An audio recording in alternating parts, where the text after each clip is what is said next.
I am so conservative, Rationalize in my head. These are things I read in and the I'm going to talk scripture. about Willow Creek. Okay. Willow Creek, a few years back, had Remembered invited. at the time when Will Rogers said, I don't belong to any organized religion. I'm a Baptist. Yeah. I am so conservative. If you didn't jump to conclusions, you might not get any exercise.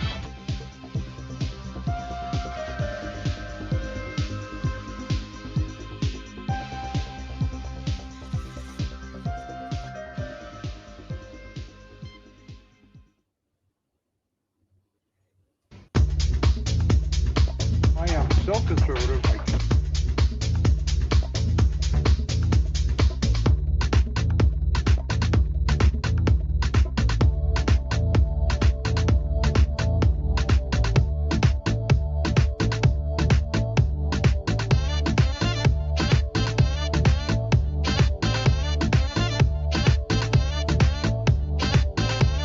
I am so conservative. And welcome to the Unknown Webcast. Today is October 26, 2021, and this is broadcast number 262. For those who believe words are more injurious than sticks and stones, this is a bit of a trigger warning. I really am so conservative, I can't turn left even when I'm driving and run. That was difficult when we were on our way to Nevada and California Oh and man, Arizona. Yeah, it was kind right? of They hard. have make it a lot of U-turns you need to make there, Yeah, yeah, like exactly. Florida. Uh, in addition to giving trigger warnings to our viewers, Ron Hensel and I both drink coffee for your protection. Today, our friend Tom Gilson, a senior editor with the Stream and author of, or editor of 6 books, including the recently released Too Good to Be False, How Jesus' Incomparable Character Reveals His Reality, joins us to talk about pastors and teachers, practical ministry explainers, and the Millstone. Wow. My name is Don Vino. I'm president of Midwest Christian Outreach Inc. in Wonder Lake, Illinois, which produces the Unknown Webcast. And our senior researcher is Yep. Ron Hensel, who will introduce the sponsors of today's webcast. And here is Ronnie Baby. Greetings from sunny Florida. We are humanitarian coffee drinkers. We only drink coffee for humanitarian reasons. We just want to make sure you understand that. Well, this is where the palm trees came out, saw their shadows, and now we have 12 more months of summer. And our sponsor for this edition of the Unknown Webcast is World's End Theology Outlet, your one-stop resource for half-baked heresies, dubious doctrines, and other ideas whose time has gone. World's End Theology Outlet, our regular legal disclaimer, our guest on today's webcast, Tom Gilson has no connection whatsoever to any of the satirical content of the Unknown Webcast, hereafter known as the webcast, although we probably will not mention it again. This satirical content includes any and all commercials, end credits, puns, smart remarks, or anything else that may fall under the definition of satire. In the meantime, Midwest Christian Outreach Inc. bears no responsibility for or liability for, or you can switch those around if you want, anyone's opinions regarding this satirical content. Our regular notices: the opinions expressed on this webcast are ours and should be yours too. If you really enjoy this webcast, or if it annoys you and you want to inflict it on someone else to ensure your continued access, please go to midwestoutreach.org, click the yellow donate button, and contribute as you feel led. And don't forget to subscribe to us on your favorite video channel. Welcome, Tom Gilson. Welcome, Tom Gilson. Welcome and bienvenue. Welcome. Well, thank you. It's good to be here. So, Yeah. Tom, just a word here, because I enjoy reading your articles on thestream.org, and you have your own website as well, where you do that and other things. And your book, Too Good to Be True, is an important approach But to. it's really a good book. Even it's not like the title says. Go ahead. So, and the links to that are all available in the description panel below. But I was particularly intrigued by 2 articles you've done recently, Mhm. and one of them, the title of which is "Critical Race Theory: A Practical Ministry Explainer for Pastors." Uh, I thought that was an interesting idea because, as you know, we talked about this briefly ahead of time. One of the dilemmas that pastors have is they have such a demand on their time they can't keep up with everything that's going on in culture. That's one problem. The Hmm. second is if they have apologists in their church, at least sometimes those who are apologists or fancy themselves apologists may be good at issues, but as a pastor I used to have, he would say they are heartless Heartless. in their approach. Yeah, they don't really realize there's another person on the end of the discussion or the argument. Yeah. And so we need to engage our heart for God and people along with the need for information. And Does it happen. oftentimes scares pastors off. Uh, Yeah.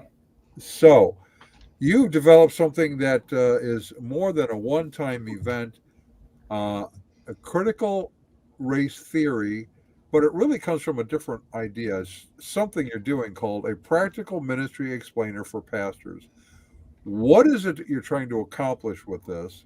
And how extensive do you think this is going to? Is this a one-time thing for this one, or are you going to be doing this on an ongoing basis?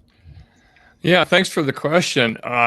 This is, I think, going to be a fun project and a long-lasting one because, um, I talked to the pastor once about apologetic issues, and I said, I don't want to. I really hate the idea of presenting the impression that I know more than you, that I'm smarter than you. And he said, well, Tom, you probably are, or you know more. And I looked at him and he said, I don't have time to study. And I've tried that line out in pastors' gatherings at conferences, and their heads are bobbing so fast I can almost feel the wind. Pastors have trouble finding time to study. And the issues that we are dealing with in today's world are more complex intellectually than they've been in anybody's memory. Critical race Yeah. theory is one example, but there are many.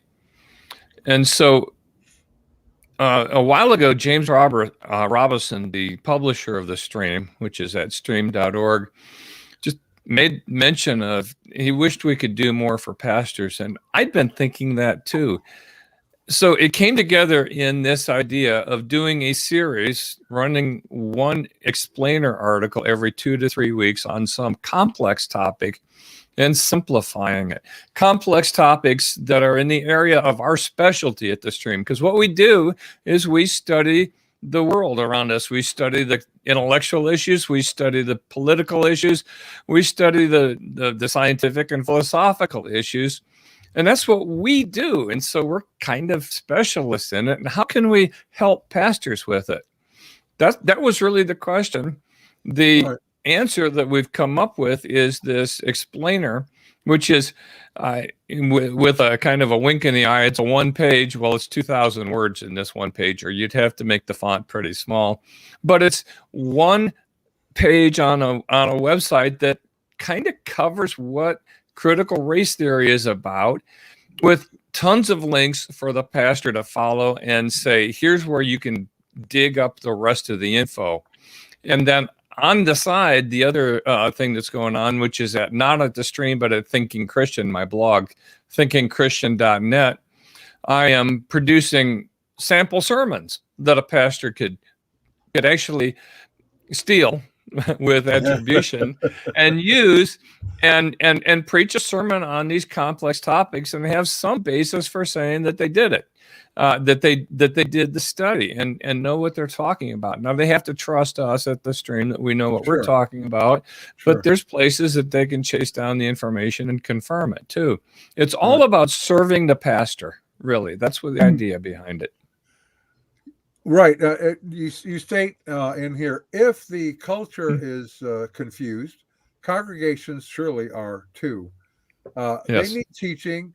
Yet it's quite a safe bet, Pastor, that you didn't study this in seminary. Boy, that is an understatement.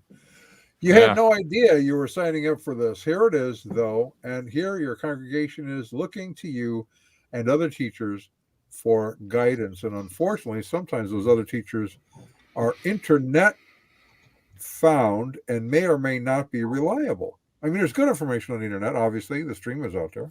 Yeah, we're on the internet. I think we have good Yeah. information. But there's also just as much risk of getting bad information on this topic. Yeah. So yes. when my pastor did a talk on this, and I helped him kind of go through and understand here's what's going on. I gave him resources, and he did a really, really good job on it, I thought. So before the internet, we had a problem with lack of discernment in terms of distinguishing between good sources and bad. Now that problem is exponentially worse. So yes. Yeah. So you're going to be doing critical race theory. That's what this article is about. Ron, you want to take that one down now? Yeah, I can. What other things are you going to be doing though? Because you said this is going to be ongoing. You're going to put a new one up every 3 to 4 weeks, maybe. What kind of topics are you going to? Maybe faster than that. The next one will go up in the next 7 days sometime, and it's on science and faith. The question of basically, does the science say that religion is stupid? Yeah. And is there a war between science and faith and these kinds of things? I deal with some myths there. I've actually writing most of the articles leading up to this one myself because I really love this topic. Other times I will be just pulling resources that others have written. But again, the idea here is to end up with an article that explains some key issues and a sample sermon for pastors to teach. The other topics we're going to be covering on this, I hope to really focus on the hard ones. I want to focus on the hard ones. We've got another set of topics maybe to do specifically on woke or cancel culture. That's just another spin-off of the critical race theory. We need to talk about sexuality and homosexuality and gender and transgender. And then as this grows, I expect to be also introducing on my own blog a kind of a community for pastors where they can tell me what they're looking for, and I can listen and find that out. I'm nowhere near yet the point of launching that may be January, but I want to build a community where pastors can talk with each other and with us and talk about the hard stuff and how do we teach it. Right. Now, when I just want to ask about this sample sermon. Is this like a full-blown word-for-word sermon, or is it an outline, or is it? It's a full-blown word-for-word sermon that a pastor wouldn't want to teach word for word because at least the first one was too long and didn't have any illustrations in it. The idea there is not to provide you, the pastor, with a word-for-word sermon, but that I do give permission for them to teach it word for word if they want to with attribution, but they're probably going to want to pick and choose and teach less than what's in there and throw in their own illustrations because my illustrations aren't their illustrations. Given recent events with a certain denominational leader, I think we need to make sure we say, please do this with attribution. You don't want to be known as another source of purchased sermons. I can't go into the details, but I have had that happen to me in the last year or two. And it is where someone, I went online and I heard somebody preaching my material. Oh, it was very weird. I do not like it. But with the attribution, I love it. It's like, that's what it's for. This one is different. That's what it's for, you to take the material and just teach it, because this stuff is hard. The critical race theory is really hard. You're not going to get it just by practice, studying for one sermon. You're just not going to do it. It's not molecular physics. Just ask Neil Shenby. But it is. I mean, I've dug into it. I've got books by critical race theorists, and now it's. I would say the difficulty lies in the breadth of the material, not so much in the when it was in its early, even in its early days. The guy, one of the founders of it, who passed away in the last couple of years, he wasn't that hard to understand. for a layperson, writing about the civil rights movement and what he felt were the failures of it and why they needed to do something different. Not that hard to understand, but it within a few years it quickly mushroomed out into other disciplines. Right. And because of that, it became much bigger.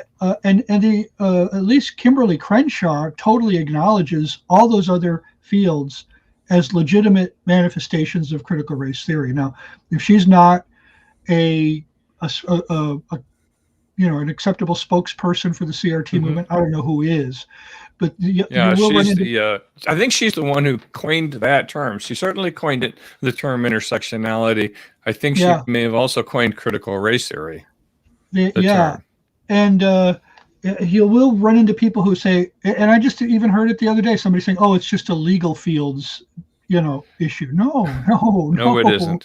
No, it isn't. Even in the introduction to critical race theory, Delgado and Stefanchik will say these are other manifestations in literature, in the other humanities disciplines, and now it's trying to get into the hard sciences. Right. And so the complication here is that I've had this conversation, is that it seems like such a very good thing because it's about racism, and racism needs to be addressed, and we need to do a better job of it in the church, and the country needs to do a better job of it, and so on. But the way that it's being addressed is seriously flawed at the core. My explainer really, and also the sermon, instead of talking about everything in detail about critical race theory, all of the nuances, I analyzed the worldview roots of it. What does it say about ultimate reality, about what it means to be human, what the basic human problem is, what's the basic human solution? And I asked these basic questions, and critical race theory comes up very, very short on all of those from a Christian perspective. Yep. So it's got bad roots, and it's going to have bad fruit too. Right. It's not simply about behavior, which you point out here. Mm-hmm. It is an entirely new religion, really. It's a new view of the human condition. It does not, critical race theory does not recognize slavery, for example, isn't all one-sided. There were Africans involved with kidnapping Africans and selling them into bondage. Yep. There were whites who were buying and misusing humans because they were not viewed as having what we now call human rights. However, we had also non-blacks who were working against slavery. Yeah.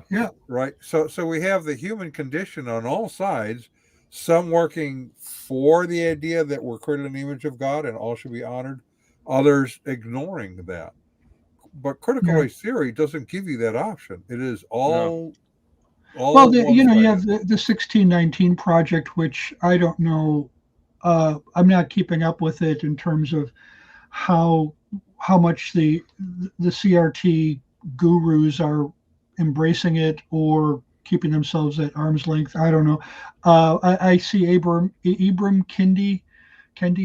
Ibram Kendi, right? Kendi, he's saying that if you don't, he's basically opposing those who say that it's ahistorical, which it is. It's ridiculous in its assertions. He's a popularizer. When I think so, in any case, I forget where I was going with this, but I'll give it back to Don. Slot it back to you.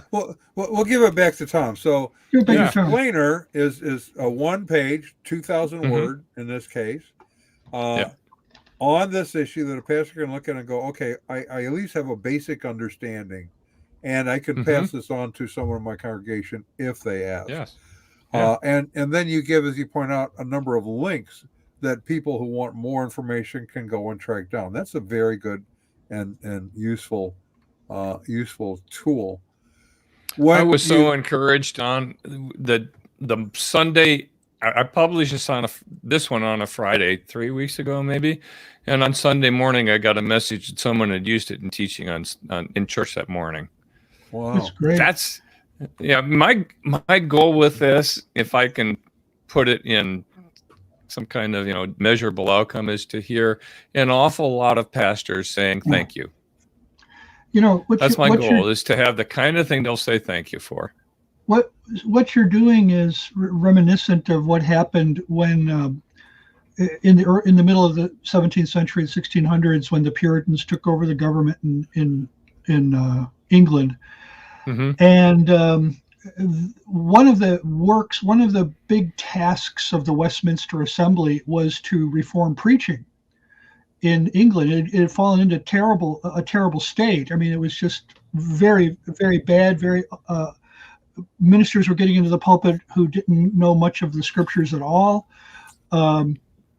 So what they came up with was a set of sermons week by week that could be preached. They weren't prescribed, but if you were a minister who found yourself coming up short with good material, this was offered to you. In the meantime, the whole assembly certain members of the assembly acted as a presbytery, screening new ministers, making sure that they were much more competent than the ones who were already in the pulpit. So and lots of openings started happening. They were in the middle of a civil war at that time, so a lot of openings were coming up in pulpits, and a whole book has been written about this, and it's an amazing story. That in an emergency situation, when you don't have time, in this case, they didn't even have time to become adequate students of the word. Right. But we're living in a time when we're being hit and assaulted by so many weird ideas. As soon as one has ebbed away out back into the sea, another wave brings forth something else. That's right. And there's so many. I mean, I think New Age, Islam, paganism. Oh my goodness, there's so many. Well, there are. Now, Ron, you're touching on something, and both of you can obviously weigh in on this. The problem you're describing isn't limited to the 1800s. We have a similar condition today, where you have individuals who feel called to the pastorate, and that's a good calling, and they are raised in a church that hasn't really done their adequate job of teaching scripturally and logic and reason and those kinds of things. And so they have a sense of the Bible stories and kind of a general how the Bible might work. Then they go off to Bible college or seminary, where they get a little bit of practice, but mostly it's church management stuff if you're going to be a pastor. Right. And so you come back, and you may have some topics like, okay, you had 3 hours on cults and 5 hours on something else, but now you have real life experiences you have to deal with, and you don't have the tools for it or the time. Right. And the real life experiences thing is a crucial part of this from the serving perspective that the pastor has. I have, not formally, but informally and in conferences, I've asked around saying, do you have anybody in your congregation who's facing a crisis of conscience, or talk to friends? Is there a crisis of conscience going on?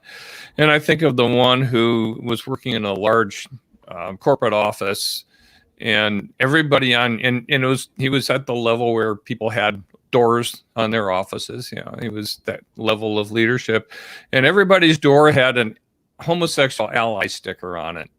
And he was saying, do I put one on? I can't put one on. I'm not an ally. But by not putting one on, I am I'm making a statement. Right. And making a statement is very uncomfortable too. And what do I do? And I said, is your church helping you with this? And he said, not a bit. Churches should be helping people with these, with how to live the Christian life at work. This is the kind of hard question. It's no longer what it used to. When I was in college or in my 20s, the question is, are you going to be honest at work? Are you going to cheat? Are you going to be cheat with your customers or on your finances and stuff like that? That was pretty straightforward Christianity at work stuff. It's gotten a lot harder, and at school and in a lot of other places. The questions have gotten harder, but these are questions about how am I as an individual who goes to church going to live the Christian life, and is my church going to help me with this? The church should be. That's what I'm hoping to help with from my perspective at the stream, is to help the church help the people. Right. We've had that in our church. In fact, it was interesting when this really flared up earlier this year. It was, as we all know, this has been baking for a few years, but it just kind of went full bore. And I think largely because COVID had everybody in lockdown, and you had a whole lot of things converging together, and all of a sudden it just comes out. And in the course of about a week, I had 3 men from our church that I was talking with, and they started explaining what's going on in their workplace, and I didn't understand even what it was. I said, "Oh, this critical race theory, here's what it is." So we have been intentional about helping them to say, okay, here's where you can comment, here's where you shouldn't comment, and when you do comment, here's a way to frame the conversation so that you can get your point across without being labeled seemingly legitimately a racist or something. They're going to label you that anyway. Yeah, right. Yeah, they are. Yeah, you're already a racist just if you question it. Yeah. Oh, so and then I teach them my stock line when someone calls me and says you're mean or you're racist or whatever.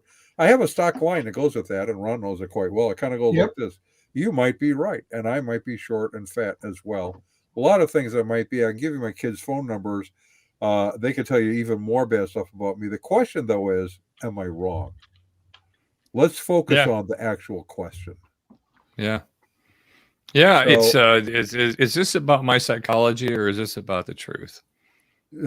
Exactly. Yep. That's exactly right. Now, some churches, though, are far more interested in how can I get more members to come in. I don't want to say anything that might be offensive. I need to increase my nickels and noses. And one of our sponsors kind of addresses that. Yeah, our friends at World's End Theology Outlet have a question. Are you still trying to figure out how to clean up in the ministry business? Do you want to finally learn how to get to the bottom of growing a successful church? Would you like to flush away your failures and start having your best church now? Well, then you need Charlatan Ultra Soft, because nothing says theologically soft like Joel Osteen's Charlatan Ultra Soft. And even in this day of pandemics and COVID and whatnot, there's never any shortage. It's been personally tested by the man himself. It provides comfort where it counts. It wipes away even the most stubborn orthodoxy and comes with a money-back guarantee. Keep those butts in the pews with Charlatan Ultra Soft, only at World's End Theology Outlet. So, are you gonna, you can never hoard too much of this stuff. Oh my goodness. Yeah. Yeah. So just, I pile my shopping carts high with this. And yet there's always more. There's always more. Well, they're talking about, supply line problems, but there's no supply line problem with this. Some of it's going to just keep on coming. This is immune to the supply line problem. Yeah, Joel Osteen and other false teachers are more than willing to continue supplying it. Yes. So, you raised earlier on your explainer profiles. You mentioned science. Now, that intrigued me for this reason. It's been my anecdotal experience that most people that think science and the scriptures are in conflict don't realize that it isn't science and the Bible. It is a scientist or a group of scientists and the Bible, right? There's a difference between those. What is the difference? Well, yeah, and there's other myths, though, that go with that. But what you're saying there is similar to what Frank Turek says. He says, science doesn't say anything. Scientists say things. And so we have to be careful with kind of reifying or deifying science itself. Yeah. But there's a couple other myths in there too. The big one, which I haven't written on yet this week, is that science and that religion has been at warfare with science from the very beginning. The short answer to that is that real historians of science shake their heads and go, why does anybody still believe that? That was the invention of two authors in the 19th century who had a thing against religion, named Draper and White. And they both wrote histories of science and religion that were filled with lies. I mean, everybody who studied it now knows that they were lying. And yet they were very influential people, used their books up until the middle of the 20th century or later. Right. And so now there's this history of warfare between science and religion, and it's not even true. There's a lot of those kinds of myths out there. Yeah. Right. And I would suggest, because I haven't read anything you've written on this yet, but I would suggest you have kind of categories that we have to deal with. There's elements that are science, that's testable, reproducible. There are elements of what we might call a religion of science that has a faith story on creation, because it is a faith story. It's not a scientifically testable story. They have a faith story on where we are going, but it isn't a scientifically testable story, so it isn't really science. It's a religion of some sure type. Yeah, it's a religion, and the priests are the people in the white lab coats who know everything, and they're the experts. Although I might be turning us in a wrong direction. We might want to talk about this later. America's trust in science is tanked, and in the last several years, and so that's got some interesting, and it's got some very interesting and ominous implications. It's almost as if it's like I was in a very severe earthquake in 1992, and we had aftershocks even that we had one aftershock that knocked another house off its foundation. This is in Southern California, of course, and what I was thinking during that time was, if you can't trust the ground you walk on, what is there left to trust? The answer, of course, was God. The status, the situation now in America is almost like that. If you can't trust science, I mean, science is supposed to have the trustworthy answers, and we can't trust science now. Who are we going to be able to trust? We've lost almost everything in this country that we can trust. But that's a rabbit trail that probably take another hour to talk through. Yeah. Well, it probably would, because we're sort of back again to, is it the science that's untrustworthy or the scientist? Oh, yeah. Right? Yeah. And it's a different category. Yeah. So scientific method properly applied, and there isn't like one scientific method, but but a scientific set of methods properly applied will still lead to truth about nature. Well, it's interesting. Yeah. You know who David Berlinski is, correct? Yeah, sure. Okay, love David Berlinski. He's not a Christian. He's agnostic at best, and he says that. He says, I'm agnostic about God. He doesn't believe Darwinian evolution is the answer. It's not scientifically tenable. You can't prove it. It is really a religion. Now, that's an agnostic who understands how science operates. He goes, it's a faith fable. Told by scientists who believe the fable is not scientifically provable. Yeah. You know, it's not even scientifically tenable.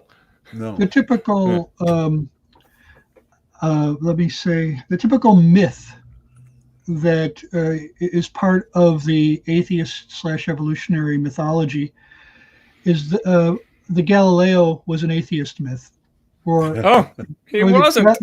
Galileo was at best this comes up over and over again, and there are even scientific websites that try to take this on and try to defend it. They know they can't really defend it from anything Galileo ever said or wrote or did. He attended Mass. He was a practicing Catholic. To the end of his life. Right. So what they do is they say they'll make arguments like, well, back in the 17th century, everybody had to be Catholic, and they Right. they'll grasp at the smallest. Not they don't even qualify as straws. They're more like dust particles in trying to because they have to preserve the bigger meta narrative myth that there's a conflict between science and religion. And Right. which conflict better typifies this than the Galileo versus the Vatican or the Jesuits or whatever conflict? Sure. But that had nothing to do with science. It had to do with the authority of the church. Yeah, and he was taking swipes at a pope who was under incredible pressure from the Protestant Reformation, and the pope took a swipe back. When Copernicus's theory first came out, it was not opposed by Rome. It wasn't. It wasn't until it became an issue of church authority. Wasn't even. It was in some ways it was scientists who opposed it because the observational data was really hard to fit with it. So it needed Kepler and the elliptical orbits to solve that. And then Newton came along and helped explain why Kepler's theory worked, right? Yeah, and so on. But again, the Galileo story. I had a moment. I will use my late father's name here because I don't think he'd mind. Anyway, he passed away this year. He and I were talking. He's very well read. He was very sharp all the way up to the end of almost 98 years. I love my dad. 98. Wow. Yeah, he was sharp. But we were talking about this just a few years ago, and he said to me, well, you got to admit the church made some mistakes like Galileo. And I looked at him and I said, the Galileo story isn't as bad as it's made out to be, but let's pretend it was. And that Galileo was an example of the church doing something wrong with science. Name the other example. Right. There isn't another. Galileo, if he's an example, is an example of Galileo and nothing else. And they use it as if it means something that's just, typifies the church for centuries. The church was actually the lead. An awful lot of the original scientists were clergy, and there was an early pre-scientific revolution in the. Yes, in the cathedral at Chartres, there was an early scientific revolution, 12th to 13th century. This is the myths surrounding this are just incredible. Right. The science questions weren't really about origins because they early on, as you pointed out, the scientists were believers in God. Yeah. The question was, how does this stuff operate? How does this really work? Yeah. Can I understand if we thought about it in terms of an automobile, how does a carburetor function? That's what they're trying to figure out, really, to answer the questions of existence and how does it operate. I love this. From time to time, as you might guess, I do talk with evolutionists, and sometimes they'll want to trot out a story that says, well, scientists actually created life in a laboratory. I say, okay, well, that's interesting. And I say, but let me ask you some questions here. Where did the material they use come from? Did they just bring it into being from nothing, or did they have pre-existing material? Well, there was pre-existing material. Okay, and then there was science. The experiments went on, and I would talk about the stuff. I said, here's a really big question. This is like the biggest question.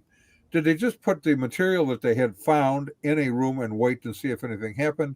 Or did they conduct experiments in different ways to get something to happen that appeared to be the creation of life? Well, they did experiments. I said, so what you're really telling me is it took intelligent designers and guiders and creators to try to produce life. It didn't happen on its own from nothing by nothing for no apparent reason. It sounds to me like you're arguing for God. Right, but the truth is they never did create life. They created I understand that. They haven't created anything. That's one of the myths out there. By the way, one of my other my stream job is a 3/4 time job. I also edit podcast for Discovery Institute, and you can go to idthefuture.com, and we have podcasts there come up 3 times a week about evolution, about intelligent design, and a very recent one, it might have been just yesterday. I edited it last week. It was either yesterday or it was published last week, is about this very question. And there are surveys out there that say that something like half of all American adults think that scientists have created something like a simple bacterium. Right. And no, scientists have not yet found a way to create if they have created something like a protein, they have done it by taking one reaction and refining it and getting rid of all the junk, which might be 99.9% of what is in there with it. They refine it and they take that to the next step, and they use that and they refine what came out of that, and then what they may get to is a working protein. But they started with a working protein. Nowhere near the thing. Yeah, exactly. So they started with life, if we'll classify it that, a working protein, to end with life of a different kind, but they guided the process. So you're back to an intelligent designer. You can't get away from it. Well, idthefuture.com. I recommend that too. Yeah. A protein is so simple compared to a DNA molecule. Oh, yeah. Yeah, but it's not simple in operation. That's the problem. It's pretty complex even in operation. So that's going to bring us kind of to the next thing here as we're talking about these questions. Yeah. One of the things that I have to deal with, we are missionaries to cults and non-Christian religions. Mm-hmm. Unfortunately, we also have to deal with false teaching in the church, well, like the Enneagram, or like Bill Gothard, or like any number of things, for example.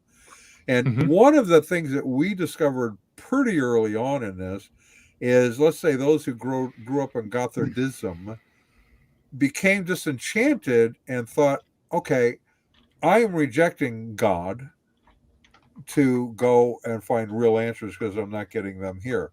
So to them, God and Gothard, because they both began with G-O and ended in D, were the same thing. They were rejecting who they thought was God, which was really Gothard. Now, why is that important? Because they ask these big questions, and the answers they're getting, and oftentimes in a generally okay church, they get the same answers. I had a friend went to the New Age. She grew up in church, asked questions like we're talking about here, science-related questions, and history, and the answer she would get is, you just have to take that by faith. Mm-hmm. Now, you have another article that we're going to touch on here titled, "The Millstone Too Many Christians Teachers Tie Around Their Own Neck." What does the title mean, and how does that relate to what we're talking about here today? In Matthew 18, Jesus talks about those who cause these little ones to stumble. And he said it would be better for them if a millstone were tied around their necks and they were tossed into the sea.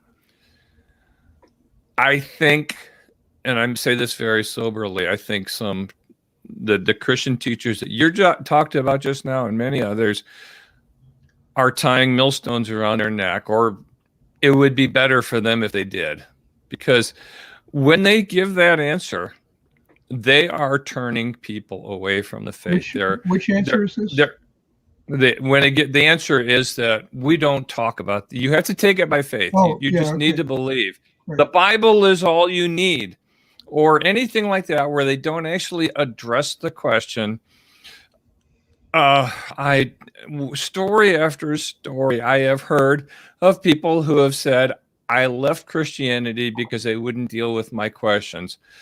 And, just empirically, this is causing people to turn away from the faith. This is the kind of thing that Jesus was talking about there. And I think teachers who do that are in great danger themselves of what the outcome is going to be.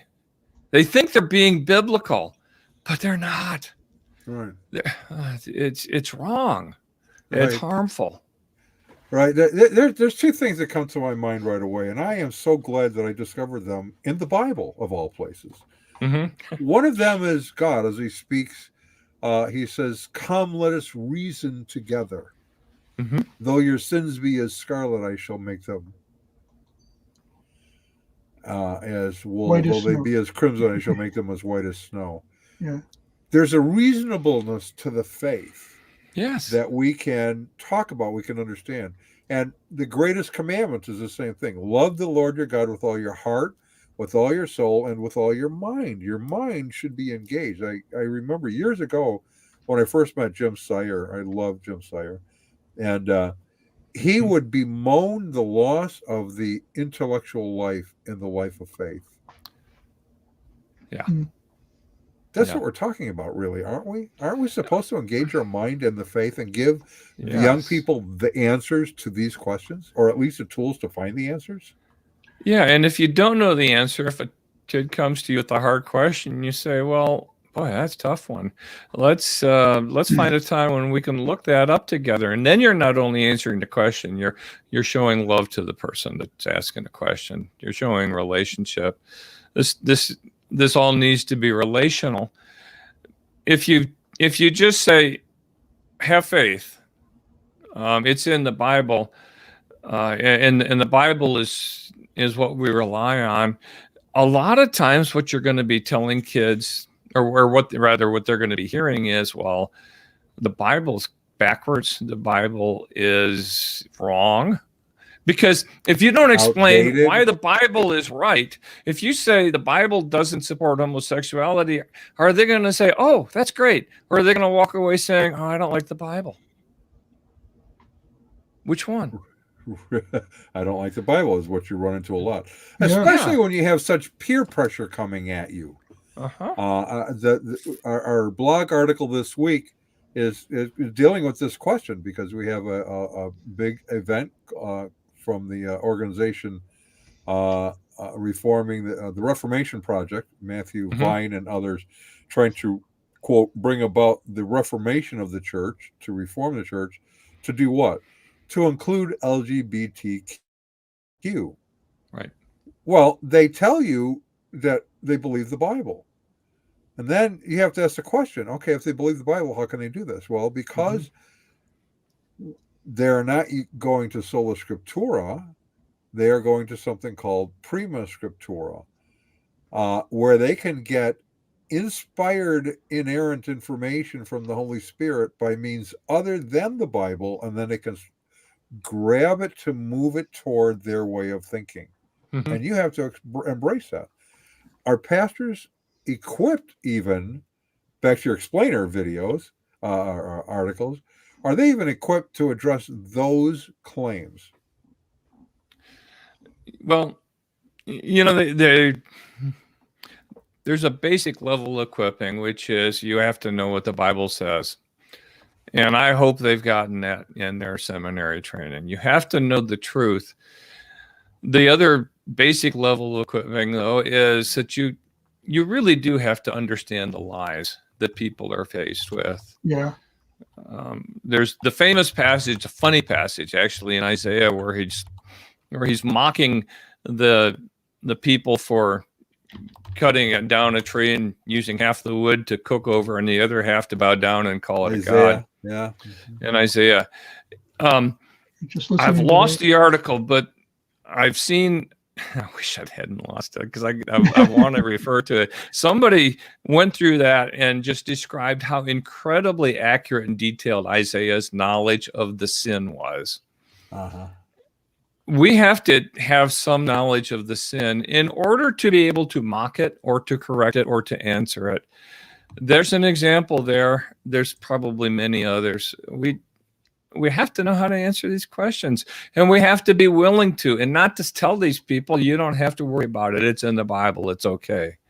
That's just putting a millstone around your own neck when you say that. And it's very dangerous. And I say that very soberly again.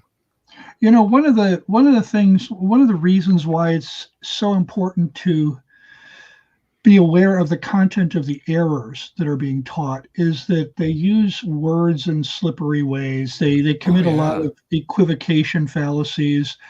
They're playing word games so often. Yes. And I think a pastor needs to be educated just simply in terms of informal fallacies, such as the equivocation fallacies, because that's just one game out of many that they play. But the more you're aware of how those fallacies work, the better you'll be able to apply Scripture to the error to show how the error is wrong. So, we had people, I mean, when you think about just going back in time to the emerging church, we had a guy who denies, I don't know what tenet of the faith he still holds to, Brian McLaren.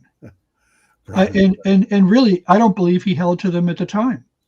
I think I frankly think he was biding his time to show his full hand when he's what was it, a 5-year moratorium he wanted to put on any discussions on homosexuality, of gay marriage for the Holy Spirit to give. Because the Holy Spirit just hasn't been clear enough. No, he wanted everybody to shut up so that he would have a chance to articulate his views at the end. I guess at the end of the 5 years. I don't know what he thought was going to happen that was going to change people's minds in the intervening time. Wow. But you have, and it was because there was absolutely no reaction to what he said. Nobody, it's like, I think everybody was scratching their heads. Are you serious? Well, there was some, we and several others in the apologetics community did react to that. Yeah, but I mean, there wasn't anybody who said, "Oh, yeah, that's a good idea." I didn't hear anybody, even on the LGBT side, say it was a good idea. They wanted their results now. Right. They wanted to argue us into their view now. So they had the momentum. They had the momentum, and they still do. Right. And within a short time, Brian McLaren himself was performing a gay wedding for one of his sons. Yeah. What you said about words, in the study, it goes back a long way. The Mormons worship Jesus, but the word Jesus has a completely different meaning in their understanding than the truth. And there are so many words that my friend Kelly Kullberg is leading something. I think she's calling it the Language Project or the Word Project, but it's looking at how words have been taken, borrowed, used. It's almost every good word they use is taken from us. The New Age talks about transformation. Well, who used that word before? Right. Going back to Romans 12, one after another. And then they inject their own terminology. They have their own lingo, their own jargon. Which, we had Richard and Colleen Tinker on several weeks ago talking about Seventh-day Adventist Church, and after that, I had to provide a presentation to my church on the Seventh-day Adventist. So I had the basic framework, the basic set of ideas, but now to present one that's going to do actual justice to what they said or what they teach, I had to learn a whole new vocabulary. Right. I had to learn. It wasn't just that they changed words; they'd also added words. So you saw the same thing in the emerging church. They would talk about how they didn't want to colonize the faith. What does that mean? Well, now I've got to go into I had to go find some kind of dictionary that's going to tell me what that word means in their context, because they're using it in a way that all these emergents, who are mostly postmoderns, are saying, "Oh yeah, that sounds really good." Right. And in the meantime, the average pastor is scratching his head. He has no idea what they're talking about. And the more contemporary one is anti-racist.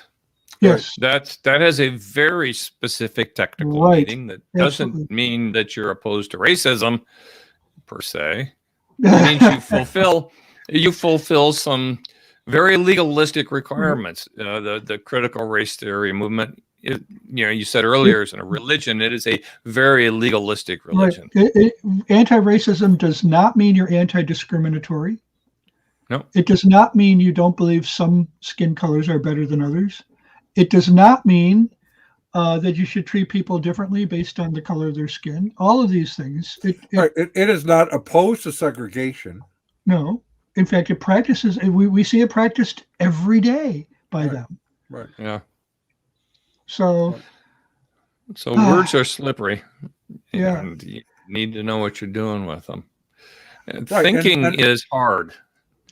Thinking is hard, and but that's again, that's where the practical explainer comes in. That's where organizations like Midwest Christian Outreach comes into play, because we don't have time to go in the pastor's place to visit his congregation or to do hospital visits. We do take the time to understand these issues, to help him and to serve him in guarding his flock. That's his ultimate job, him and the elders. That's right. One thing we can be very thankful for is the common grace that has prevented every non-believer from being totally blinded by critical race theory. Right. At the same time, I really appreciated what you said in your review, particularly about the book Cynical Theories, which is a really good book. My pastor's read it. I'm looking forward to reading it. I've read parts of it. I like what I read. I mean, when I say I like, I mean I agree with it. I think it's properly representing reality. But you also said, you need to exercise considerable caution reading it. This is a book written by atheists who really don't. I wasn't aware. You pointed this out, that they don't make a strong connection to the Marxist roots of critical race theory in the book. It's more for them about postmodernism. Do I understand that correctly? Yeah. That's still an important thing to bring out. They do a good job. Other writers have brought out the Marxist aspect. But yeah, we should, I think when we look at those books, they can become tools. Paul quoted pagan authors on more than one occasion. So what they present to us are tools that we can use, while at the same time being considerably cautious about using them in an indiscriminate fashion. So. Well, and we're seeing an interesting thing and on this whole front here. As you pointed out, the two authors there, James Lindsay and Helen Pluckrose, she's an atheist. He was an atheist. He's now agnostic. He's shifted. Very interesting. And in part, Peter Boghossian, who he wrote the handbook on how to evangelize Christians to atheism, has sort of shifted his view to being sort of non-committed now.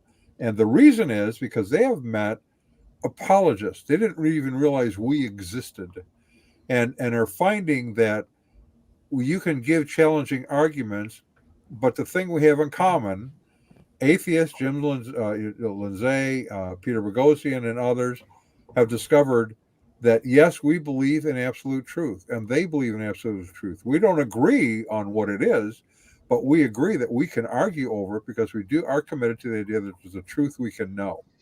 They actually met Christians with intellects who demonstrated. Boghossian actually traveled and did team teaching with Corey Miller, who was president of Ratio Christi, which I used to be vice president. So Corey's a friend of mine, and I wrote the first book against Peter Boghossian's Manual for Creating Atheists. So I was in opposition to Boghossian pretty seriously when he came out with that book, and it's just a short response, Kindle time of a thing, but it was the first one. And so I was set up, and James Lindsay was really defending him. Oh my goodness, he came on my blog and was really defending. So I was in opposition to these guys, and now I'm just thanking God that we can have a relationship with these people too, and if they're willing, it's up to them too. Right. I do want to say something, if I may, about kind of the role of the explainer article. Yes. Here's the thing I want to make sure is really clear, and I don't want to miscommunicate, is the idea of roles and of gifting in the church.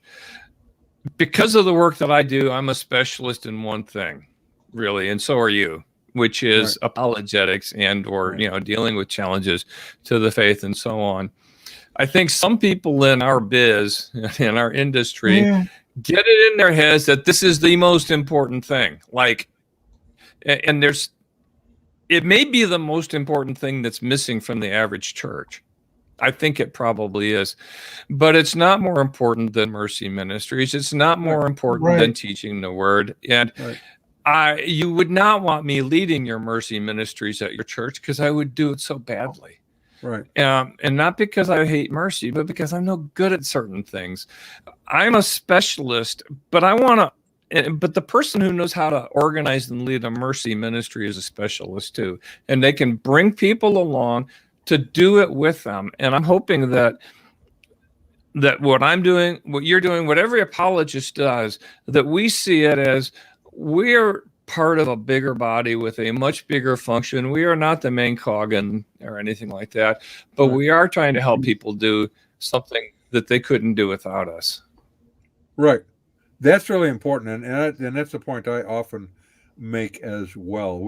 I had a Bible study that it was supposed to be 6 weeks, ended up being 6 years. It was kind of interesting. I remember that. And we had a woman. I just loved her dearly, and she didn't completely understand what we were doing, but she was there every week, and she would meet you at the door, and she would take your coat, and she would get you a cup of coffee, and she would make you comfortable. She did the hospitality kind of stuff that I am terrible at. And when she would be in her workaday world and someone would ask her a hard question, she would go, I don't really know, but I know someone who knows the answer to that question. Let me get you in contact with them, right?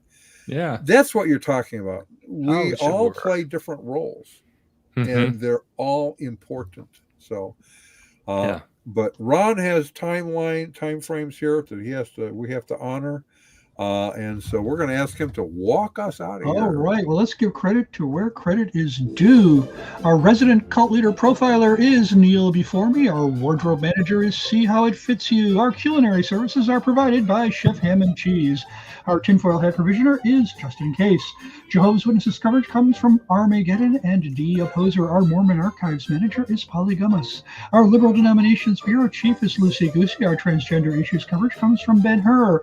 Special correspondent for cults based on the Hindenburg disaster and flying turkeys, OD Humanity. Our fact-checking supervisor is Joe Leg Pulling. Technical assistance comes through Murky Research. Our legal advisors are at the law firm of Dewey, Cheatham, and Howe. Our grievance resolution director is Giovanna Pisami. Our director of privacy assurance is Wiretapping, and original idea sourcing comes from Drew A. Blank. The Unknown Webcast is a production of Midwest Christian Outreach, Inc. in cooperation with Emergency Manicure Productions, both of whom are solely responsible for this content, although you will never be able to prove that in a court of law. Never happened. No sirree, Bob. Thank you, Tom. So for all y'all out there, we will see you next week. If you hang on a second, Tom, we'll be right here.